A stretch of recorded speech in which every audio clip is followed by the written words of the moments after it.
Welcome to another episode of Divorce Tips. Today we are talking about dealing with DCFS or CPS issues during divorce. Now, DCFS in Utah stands for the Division of Child and Family Services.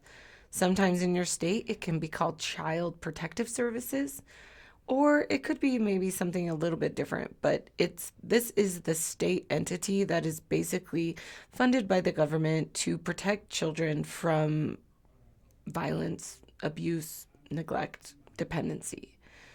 Um, this is kind of a major issue because whenever there is, again, abuse, neglect, dependency issues, DCFS should most likely be involved.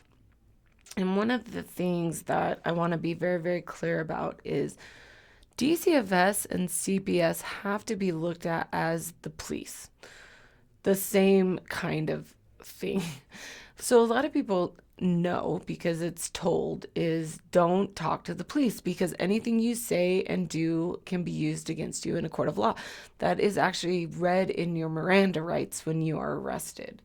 And you hear it all the time. Don't talk to the police. Make sure you talk to your lawyer first. Well, DCFS is an administrative agency, so they're not under the same criminal statutes as the police. So they don't have to read your rights when they're coming to investigate or they're coming to talk to you. In fact, most of them are saying they just want to get all the information so that they can make a determination about your case. The problem is anything you say and do with DCFS can be used against you in a court of law. It can also be turned over to the police to be used in a criminal court. So, as much as you want to say, well, I just want to, show that I'm compliant, that I want to help with the investigation because I didn't do anything wrong, you have to be very careful because anything you say and do to that DCFS worker, caseworker, social worker is going to be written up in a report, is going to be recorded, and is going to be able to be used against you in court, including your divorce. It's very, very common for us to start a divorce off with some kind of domestic violence. So a protective order maybe needs to be filed, and the children were abused somehow, and so DCFS gets involved.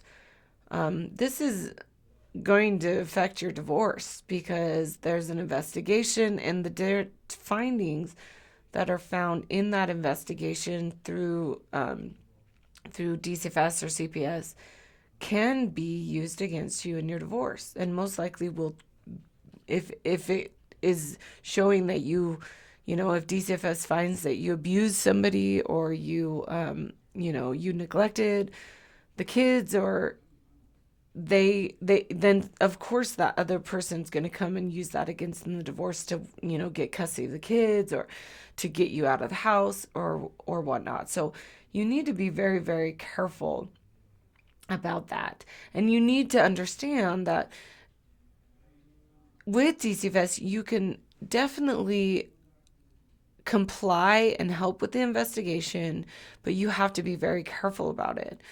A lot of times DCFS shows up at your house and they're like, hey, we want to come in and look at your house. And you're like, sure, why not? Like, what do I have to hide?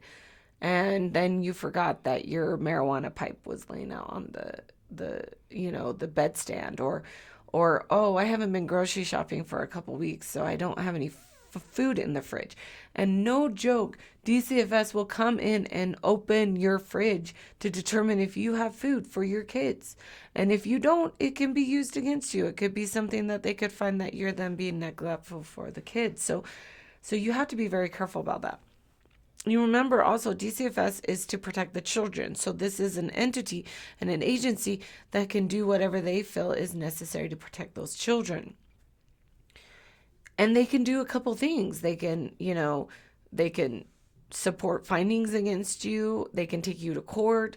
They can turn it over to the police to create some criminal charges. So when you were thinking, oh, I'll just tell them my truth, or I'll just talk to them. Again, those words, your confessions can be used just like as if you're confessing to a police officer.